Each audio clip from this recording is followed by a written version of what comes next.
Elle a amené le concept du pont terrestre asiatique à la Chine et elle parlera aujourd'hui sur le sujet « Est-ce que l'histoire de l'humanité va finir dans une tragédie ou continuer dans un nouveau paradigme ?» Voilà, El Ghazal Larouche. Bonjour à tous. Je vous souhaite la bienvenue où que vous soyez assis dans le monde aujourd'hui. C'était vraiment un plaisir pour moi de vous parler. Quand nous avons choisi le titre de la conférence, Le monde à la croisée des chemins, 2 mois après l'administration Biden, on avait anticipé les dégâts actuels. Et c'est fou de voir comment nous avions eu la préscience des mots que nous avions choisis. Pour un président élu des États-Unis d'Amérique d'appeler un président de Russie un tueur, comme le président Biden l'a fait sur ABC TV, brise un tabou. C'était une question piège qui a été posée par Stéphanopoulos, mais ça a marché. On voit à quel point le journalisme est devenu décadent. Malheureusement, heureusement, je veux dire, le président Poutine a prouvé qu'il avait de l'humour en invitant Biden à un débat Internet public, vendredi ou lundi, ou dans le week-end, quand il avait le temps, pour pouvoir discuter, et il lui a souhaité d'avoir une bonne santé. Toutefois, si le président de la puissance politique la plus importante, qui a 5800 têtes nucléaires dans son arsenal, dit une telle chose à propos du président de la Russie, qui a, elle, 6375 têtes nucléaires dans son arsenal, c'est les chiffres officiels de janvier 2020, cela démontre que le danger dans lequel nous vivons. Si nous considérons l'avalanche de déclarations récentes des doctrines militaires de plus en plus définissant la Russie et la Chine comme des rivaux stratégiques, des adversaires, des ennemis, nous sommes, on pourrait dire, dans l'acte 4 ou 5 d'une tragédie globale qui se rapproche très rapidement de ce que Schiller appelait le point tragique, dans un point d'un drame classique, où tous les développements à venir vont être dépendants d'une seule décision. Et justement, les acteurs qui sont sur la scène de théâtre doivent choisir s'ils doivent trouver une solution à un niveau supérieur, s'ils veulent accéder à un nouveau paradigme, justement dans un niveau de pensée supérieur et échapper à la tragédie inévitable qui se déroule devant leurs yeux. Ou alors, continuer avec leurs axiomes erronés et leurs postulats, et le drame ira jusqu'à la fin, c'est-à-dire à la tragédie. C'est notre histoire aujourd'hui, c'est nos vies dont dépendent ces choix. Lyndon LaRouche, dans un article publié dans l'Executive Intelligence Review Magazine en novembre 2007, qui s'appelait « La force de la tragédie », a dit une chose extraordinaire qui touche à la question de la raison. Et c'est pour ça que nous avons décidé cette fois de consacrer le premier panel de cette conférence internationale à la Renaissance classique, à la culture. Parce que c'est les productions artistiques classiques les plus belles, les plus grandes, par lesquelles on peut accéder à un niveau de pensée pour faire face à cette crise actuelle. Et ne pas mettre le panel culturel à la fin de nos conférences comme nous l'avions fait auparavant. LaRouche a mis de l'avant que depuis Vladimir Vernadsky et Albert Einstein, tout le monde sait à propos de la partition de l'univers est définie par des espaces-phases physiques, le non-vivant, le vivant et le pensant. Mais il y a aussi une quatrième force dans l'univers qui combine justement le niveau de tragédie classique, la science physique, les compositions artistiques classiques et le sujet des décisions des chefs d'État, comme l'avaient expliqué Eschyle, Platon, Shakespeare, Lessing et Schiller, comme un seul et unique sujet. Cet espace-phase physique est la vraie substance de l'histoire, disait-il. Si l'humanité veut trouver une solution à la crise existentielle actuelle, aux crises existentielles actuelles, les leaders politiques de toutes les sociétés doivent avoir accès à ce niveau de pensée qu'on appelle le quatrième espace-phase. La réaction russe à la remarque de Biden montre que nous sommes justement à ce point de rupture tragique. Konstantin Kosachev, qui est le porte-parole de la commission du Conseil de la Fédération de Russie, a dit que c'était une ligne rouge. Il a dit que ces remarques bourrues ont tué dans l'œuf toutes les attentes que la nouvelle administration pouvait conduire vis-à-vis de la nouvelle politique envers la Russie. Et il a dit de manière très en colère, ces remarques viennent d'un président d'un pays qui lâche une bombe quelque part dans le monde toutes les 12 minutes et qui a conduit au résultat d'avoir la mort de 500 000 personnes dans le monde liées aux activités des États-Unis d'Amérique depuis 2001. Est-ce que M. Biden peut commenter cela, s'il vous plaît? Donc, c'est terrifiant comment cette crise a été construite au cours des dernières années, avec quelque part sans l'attention justement du public. Il n'y a pas eu de débat, pas de débat parmi les intellectuels. Tout ça, petit à petit, jusqu'au précipice actuel.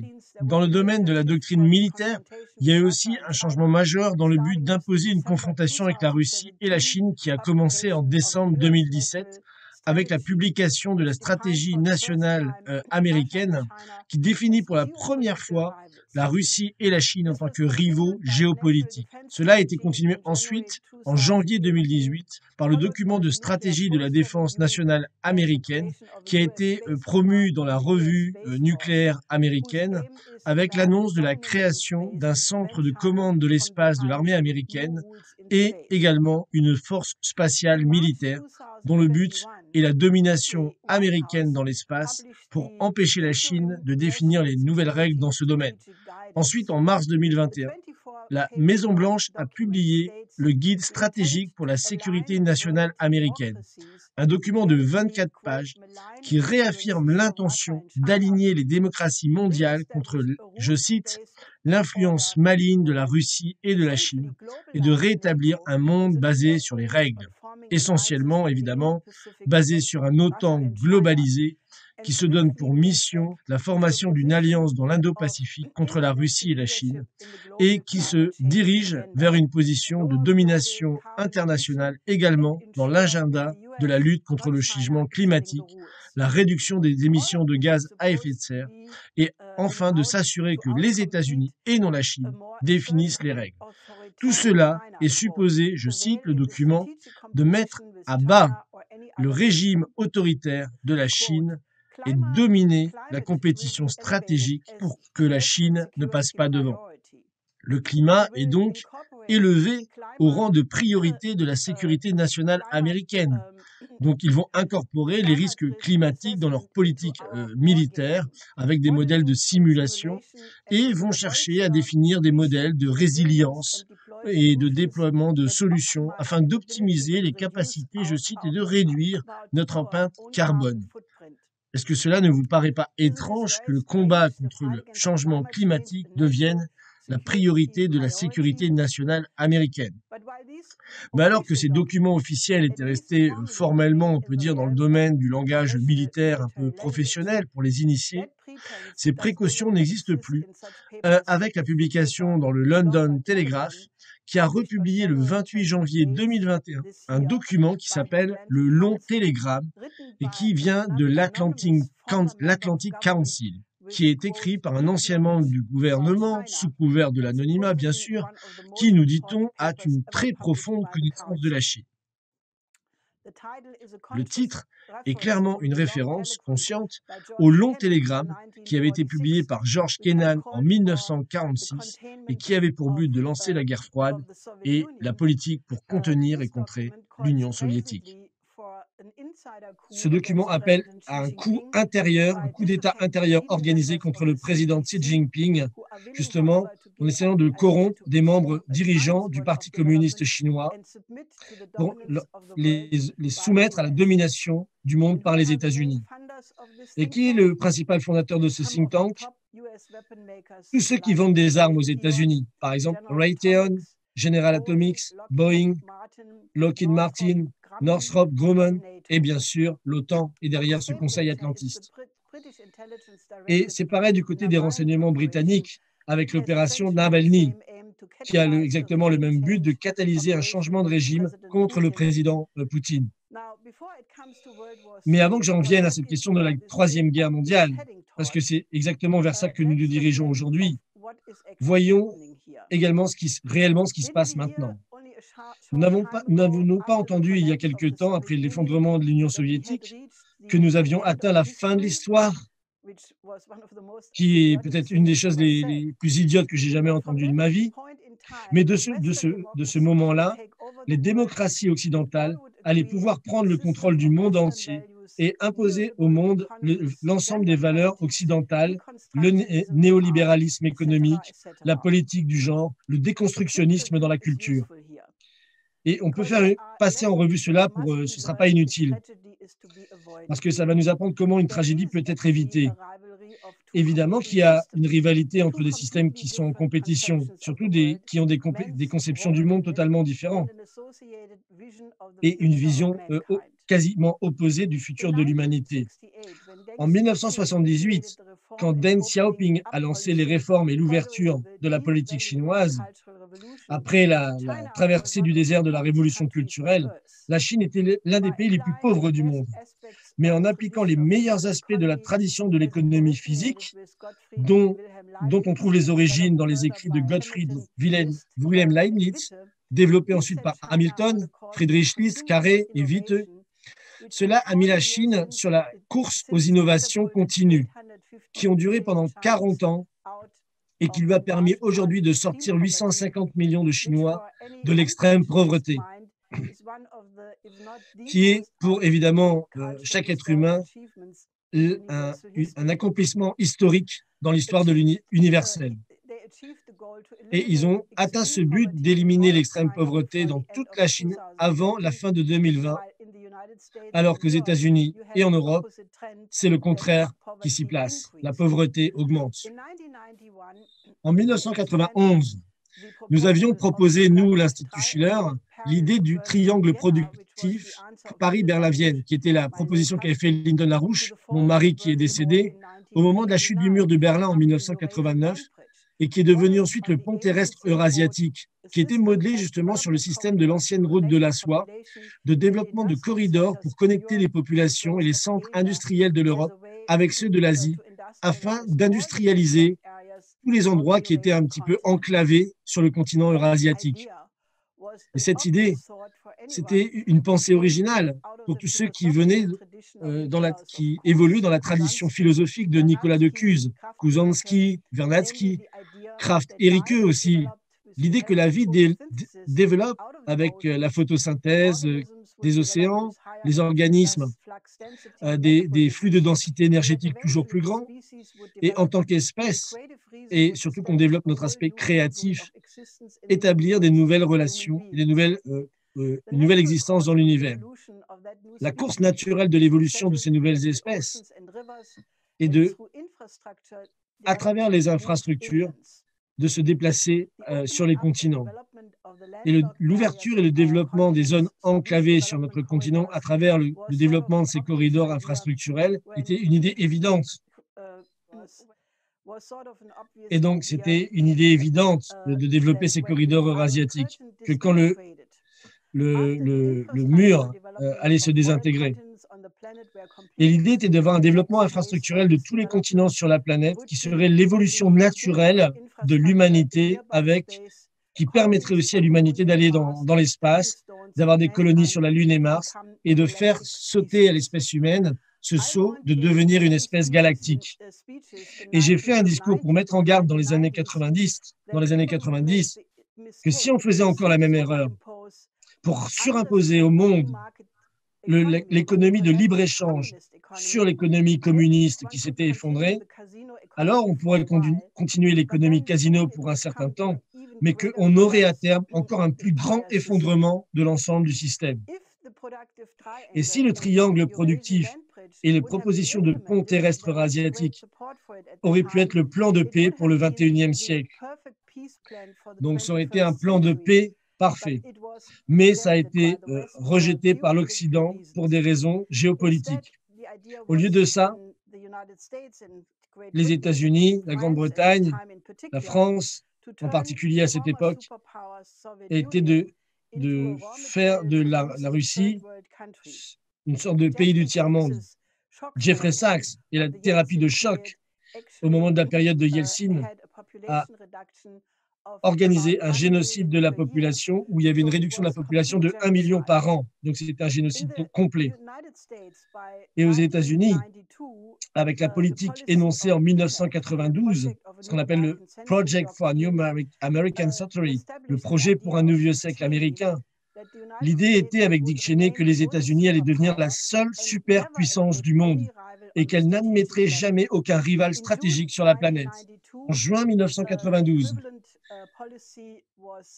la même politique a été proposée à ce qu'on a appelé le sommet de la Terre de Rio, qui était en fait le début de l'offensive globale d'une politique malthusienne à l'échelle internationale, qui a réaffirmé la politique du Club de Rome, l'idée qu'il y avait des limites à la croissance, qui avait été publiée en 1972, et que nous avons combattu avec force.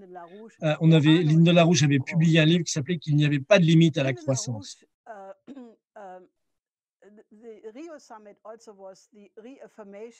Donc, c'était la réaffirmation de la doctrine de Henry Kissinger, la NSSN 200, énoncée en 1974, qui était un document scandaleux, qui demandait la réduction de la population et d'utiliser l'arme de la faim pour contrôler les populations, les famines.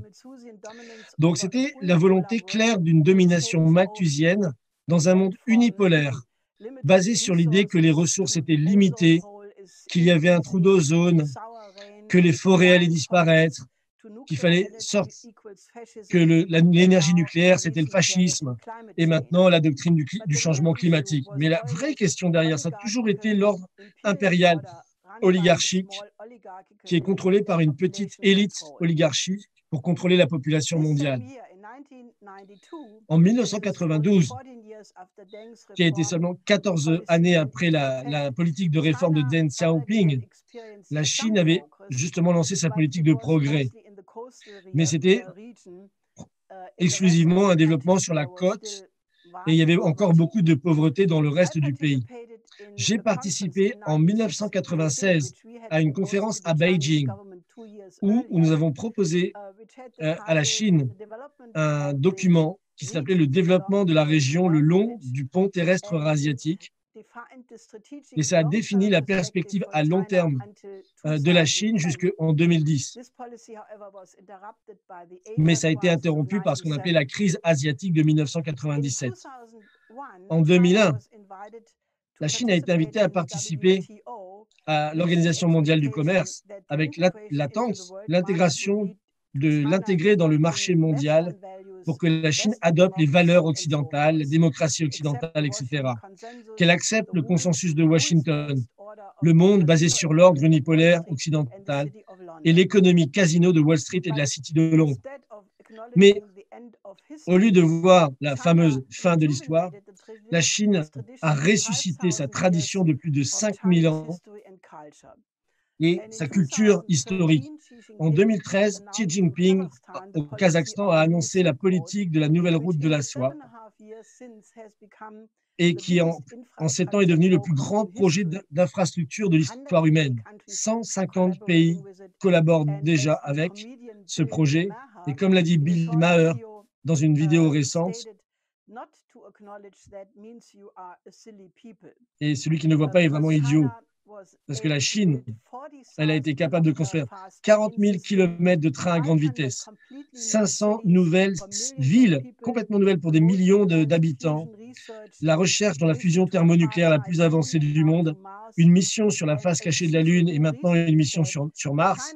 Et comme Xi Jinping l'a dit récemment, la Chine est plus proche que jamais de sa renaissance, comme jamais on l'avait anticipé dans l'histoire, et va devenir une puissance de classe internationale dans la science et la technologie. Fin de citation. Poutine est devenu également un démon, puisqu'il a été par l'establishment occidental comme un monstre, puisqu'il a décidé d'arrêter la destruction qui avait été imposée par la période Yeltsin et de ne plus rester un pouvoir régional. Comme Obama lui avait dit quand il était président aux États-Unis, disant que la Russie était une petite puissance régionale. Donc, où tout cela va s'arrêter? Si l'administration Biden le Global Britain, le projet impérialiste britannique, l'OTAN, l'Union européenne insistent pour contenir la Chine et la Russie et renforcent ses partenariats stratégiques pour une politique agressive, alors nous viendrons inévitablement à une troisième guerre mondiale dans laquelle personne ne pourra survivre. Xi Jinping, rappelez-vous, dans un voyage à Seattle en 2015, avait dit ça très clairement, je cite, « Il n'y a rien du tout de ce qu'on appelle du piège de Thucydide dans le monde, mais les pays majeurs de ce monde devraient arrêter de faire les mêmes erreurs stratégiques parce qu'ils pourraient créer ce piège pour eux-mêmes, c'est-à-dire l'effondrement de l'Empire occidental. » L'ambassadeur chinois lui-même aux États-Unis, qui s'appelle Sui Tiankai, s'est référé plusieurs fois justement à un article du professeur historien Graham Allison qui posait la question que si les États-Unis et la Chine devaient arriver à ce point de conflit, alors le piège de Thucydide de cet historien grec, alors ce serait la guerre inévitablement. Alors c'est quoi ce piège de Thucydide? Il a vécu Thucydide entre 460 et 404 avant Jésus-Christ. Et il nous avait convaincus comment la beauté de la culture classique grecque s'est effondrée à cause de la compétition avec Sparte et Athènes qui a mené à ce qu'on a appelé les guerres du Péloponnèse. Ensuite, il y a eu les guerres de la Perse entre 500 et moins 479 avant Jésus-Christ et encore entre moins 470 et moins 448 dans lesquelles Athènes est sortie victorieuse contre les Perses et a émergé comme une sorte de superpuissance politique, ce qui a rendu très en colère justement l'élite oligarchique de Sparte qui voulait rester la puissance dominante comme elle l'était avant et qui a fait donc des alliances pour contrecarrer ce plan. Après la victoire finale par Athènes contre les Perses et ce qu'on a appelé la paix de Callias, cela aurait pu dissoudre en fait la Ligue attique, mais sous l'influence des sophistes à Athènes, ils ont transformé cela en empire attique et transformé les alliés qui étaient volontaires en vassaux. Plus célèbre par rapport à la situation présente, c'est l'histoire de comment Athènes a forcé ses habitants, les habitants de l'île de Mélos, à signer de nouveaux accords. Et Thucydide a décrit ça dans le 5e de ses livres, dans le dialogue entre les envoyés d'Athènes et les représentants de Mélos. Donc les Athéniens remarquent que leur victoire contre les Perses leur donne le droit de gouverner. Et si eux, ils ne sont pas contents, les faibles, ils doivent obéir. C'est comme ça. Donc, le représentant de Mélos a essayé de se défendre en disant que si Athènes ne respecte pas la loi, il devra considérer que les autres aussi vont se mettre en place et pourront un jour les défaire sur le plan militaire. Et ce que répond à cela l'Athénien, c'est que vous devriez vous soumettre à la loi des Athéniens parce que ce sera pour le bénéfice de vous deux. Et le représentant de Mélos de répondre complètement étonné, comment l'esclavage peut être bénéficiaire à la dominance et on nous propose l'esclavage, je ne vois pas pourquoi on pourrait en profiter. Nous serons des sous-fifres. On préfère être tués. Donc, à la question, s'ils ne pouvaient pas rester neutres, les Athéniens ont répondu non, parce que nous, on ne considère que soit vous êtes nos amis, soit vous êtes nos ennemis. Et la neutralité, c'est un signe de faiblesse. Donc, c'est la loi du plus fort qui s'applique. Donc, les Mélosiens ils ne peuvent pas abandonner leur indépendance. Ça faisait plus de 700 ans qu'ils étaient. Ça faisait plus de 700 ans qu'ils étaient indépendants. Je suis désolé. Et qu'ils voulaient rester neutres. Il y a eu un petit problème technique, excusez. Parce que ça fait 700 ans qu'ils étaient indépendants et ils ne voulaient pas participer à cette guerre. Et Athènes a donc décidé de lancer l'hostilité. Et les gens de Mélos devaient se rendre de manière inconditionnelle. Et sinon, les Athéniens allaient tuer tous les hommes, voler, vendre toutes les femmes et les enfants et les mettre en esclavage. Et c'est là que Thucydide explique comment la folie des Athéniens et leur attitude offensive les a conduits dans l'expédition de Sicile entre 415 et 413 avant Jésus-Christ. Et là, ils ont souffert une défaite incroyable et ils se sont détruits à jamais. Alors, c'est une histoire. Donc, quand M. Blinken dit à l'Allemagne d'abandonner Nord Stream 2, par exemple, c'est le même type de choses. Donc, on est à l'âge des armes thermonucléaires. Donc, si on a le piège de Thucydide qui se met en place, que va-t-il rester de nous? Le conflit le plus important vient de l'opposition totalement opposée des trajectoires de ces deux systèmes. Alors que la Chine et en principe les pays qui collaborent avec elle sur l'initiative d'une ceinture, une route, mettent une importance maximum sur l'innovation, sur le niveau de vie, sur les percées scientifiques et technologiques, sur la créativité de la population comme source d'innovation. La trajectoire de la faction malthusienne de l'autre côté, c'est de ramener l'humanité à un niveau arriéré, réduire les flux de densité énergétique, tendre vers la sobriété et réduire le nombre d'habitants sur la planète. Et la politique menée par les accords entre les banques centrales depuis le meeting de Jackson Hole dans le Wyoming en août 2019 appelle ouvertement à un changement de régime, ce qu'ils appellent le Great Reset, la décarbonisation de l'économie mondiale, d'injecter des milliers de milliards comme de papier-monnaie par la Banque centrale européenne dans les énergies soi-disant vertes, qui veut dire une réduction dramatique du niveau de vie des gens de la population aux États-Unis et en Europe, et bien sûr une augmentation massive de la pauvreté dans le monde, alors que le monde est déjà ravagé par la pandémie, la famine massive au niveau mondial, et on assiste déjà à une dépopulation, tout un génocide. Échille, l'auteur grec, a également parlé de ce conflit dans sa trilogie Le Prométhée enchaîné, où le conflit entre Zeus, qui est le dieu olympien, qui est l'incarnation du système oligarchique, et Prométhée, qui est puni pour avoir donné le feu aux hommes, ce qui veut dire en fait le progrès et la productivité.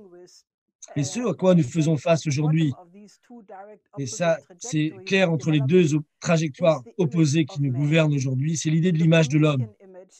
L'image prométhéenne de l'homme, qui voit chaque être humain comme un enrichissement énorme pour l'humanité dans son ensemble, puisque chaque individu sur cette planète a le potentiel de faire des découvertes fondamentales dans la science naturelle, dans la composition de grandes œuvres d'art classique, et qu'une seule personne créative peut faire une découverte de principes physiques universels qui peut complètement créer une nouvelle plateforme, changer l'humanité et redéfinir tous les modes d'existence et de production de l'humanité à un niveau supérieur de productivité, comme la machine à vapeur, les antibiotiques, l'énergie nucléaire, les lasers, etc., etc. Alors que la conception malthusienne de l'homme voit chaque personne comme un parasite, un fardeau pour la nature, quelqu'un qui émet du carbone et qui contribue au changement climatique. Et donc, le moins on a de ces nuisances, de ces parasites, et mieux c'est. Bien sûr, l'argument massif des Malthusiens, c'est une fraude scientifique, comme le programme informatique qui avait prouvé que, soi-disant, il y avait des limites à la croissance. C'est un programme qui était totalement pratiqué, puisqu'on lui avait dit avant ce à quoi il devait conclure. Et donc, évidemment, ils ont construit le système pour ça. Et les auteurs, Meadows et Forrester, l'ont admis d'ailleurs plus tard, que eux, ils n'ont pas du tout estimé le rôle du progrès scientifique et technologique dans leurs recherches. L'argument malthusien est un mensonge de l'oligarchie, répandu par les milieux politiques et les médias mainstream qui sont contrôlés par Wall Street et la City de Londres, et plus récemment encore par les médias sociaux, les réseaux sociaux, qui sont contrôlés par les géants de la technologie, de la Silicon Valley, les fondations et les think tanks qui reflètent les intérêts de la finance mondiale. Donc ce changement de paradigme induit, qui se fait à coup de propagande par des millions de dollars dans différentes langues du monde, a été mis en place par le Club de Rome pour le profit de l'oligarchie internationale, et cela a très bien marché. La verdisation de millions d'esprits avec toute absence de rigueur scientifique rend les gens susceptibles et capables d'accepter toutes sortes de mensonges incluant ceux contre la Russie et la Chine. Et Larouche a écrit dans son texte La force de la tragédie, dans la suppression des pouvoirs créatifs et scientifiques de l'être humain et de son esprit qui est dans la population. Alors, si on supprime ça, c'est là où la tragédie ne peut qu'arriver. Et c'est ça, c'est invisible, mais qui est efficace, cette force de la tragédie dont Larouche parlait à l'époque, qui courbe la volonté des hommes et des femmes d'éviter cette peur, cette figure satanique qu'on appelle le dieu Zeus, qui doit être combattu aujourd'hui et changé. Et Lyndon LaRouche a rendu très clair qu'aujourd'hui, la tragédie est basée repose sur le manque de rigueur scientifique de la population. Et on doit avoir un renseignement stratégique, justement. On doit étudier, chacun d'entre nous, justement, la situation présente. Donc, il est clair, la politique néolibérale et culturelle du système actuel a échoué. Pourquoi les cultures asiatiques ont fait tellement mieux, si rapide, pour revenir à des économies normales au moment de la pandémie? Parce qu'ils sont basés sur des valeurs qui mettent l'intérêt général à la base du système, contrairement à l'idéologie occidentale de l'individualisme total. Ça, déjà, c'est un facteur. Regardez les famines dans le monde. C'est incroyable. On est dans une crise humanitaire sans précédent au Yémen, en Syrie, dans les pays d'Amérique latine. On parle de famine de dimension biblique. Et pourquoi l'Occident n'a pas fait une diplomatie du vaccin comme l'a fait la Russie et la Chine? Pourquoi ils n'ont pas aidé les pays du Sud à se développer? Jean-Paul II, en 1990, quand il a dit à propos de l'effondrement de l'Union soviétique, il a dit que l'Ouest est supérieur. Du coup, il a dit non, pas du tout.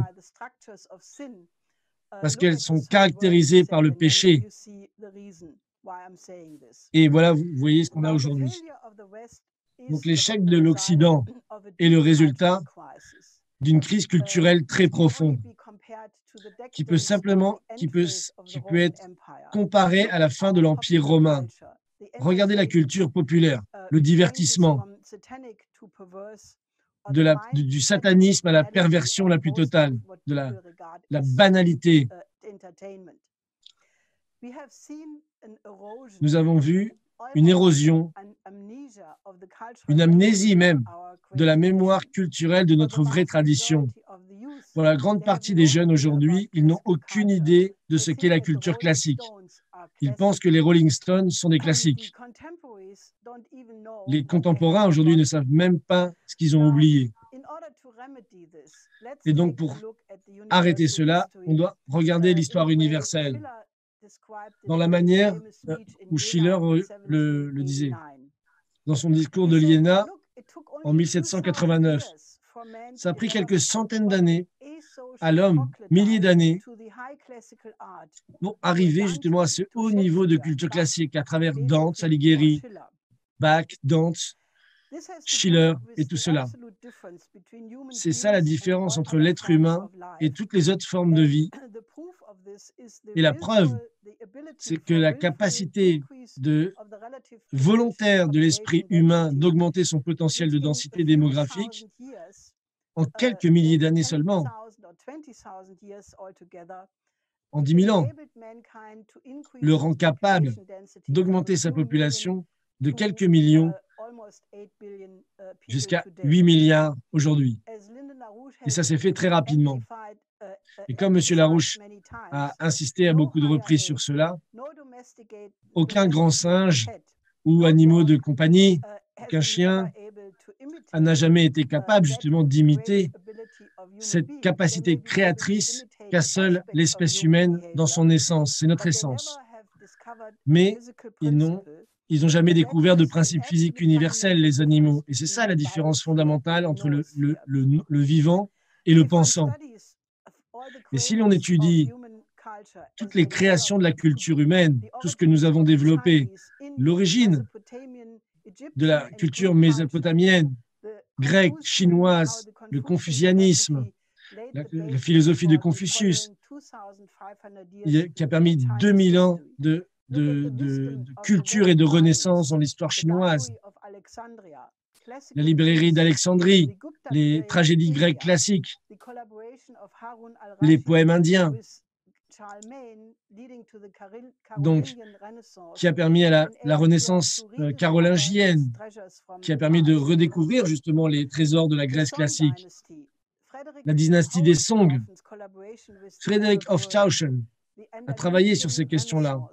La Renaissance andalouse, la Renaissance italienne, l'émergence des nations souveraines grâce à Nicolas de Cuse et Louis XI en France, puis Shakespeare, le développement de la musique classique de Bach à Beethoven, la poésie Keats, Shelley, Schiller, Edgar Allan Poe. Toute cette culture a contribué au progrès de l'espèce humaine. Et c'est la totalité, la continuité de justement de ce que l'art et la science, la musique, la science, la poésie apportent aux chefs d'État et aux politiciens, et créent des nouveaux espaces-phases dans notre univers. C'est à travers l'histoire universelle que nous, en tant qu'espèce humaine, que les grands esprits de notre histoire ont fait évoluer l'humanité et ont rendu l'humanité plus intelligente. Et il y a ce faux débat sur est-ce que les animaux ont une âme, bien sûr. Mais je suis d'accord avec Ibn Sina. Bien sûr qu'ils ont une âme, mais ils ont une âme collective. Bon, parce qu'on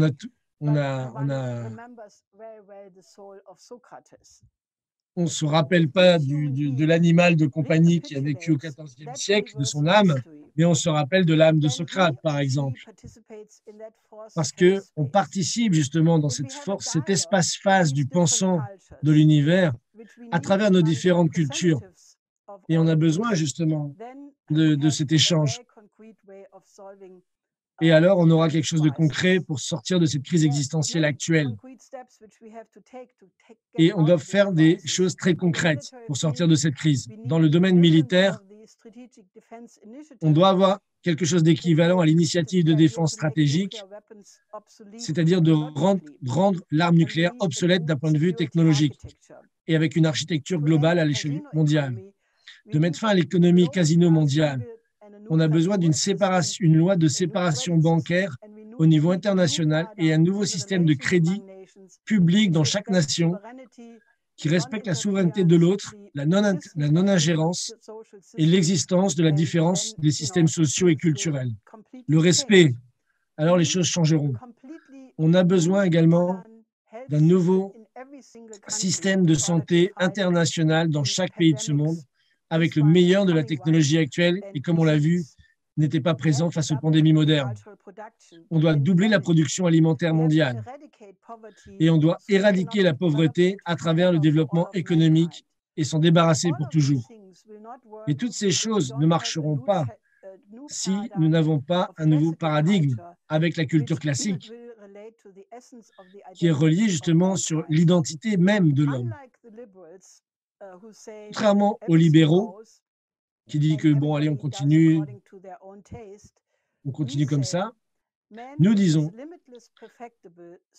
l'homme est capable de se perfectionner sans limite grâce à l'éducation esthétique, émotionnellement et raisonnablement. Chaque être humain a la possibilité, via l'éducation esthétique, de devenir une belle âme et un génie. Et si nous, en tant qu'humanité dans notre ensemble, faisons ce saut, alors l'humanité pourra survivre. Merci à tous.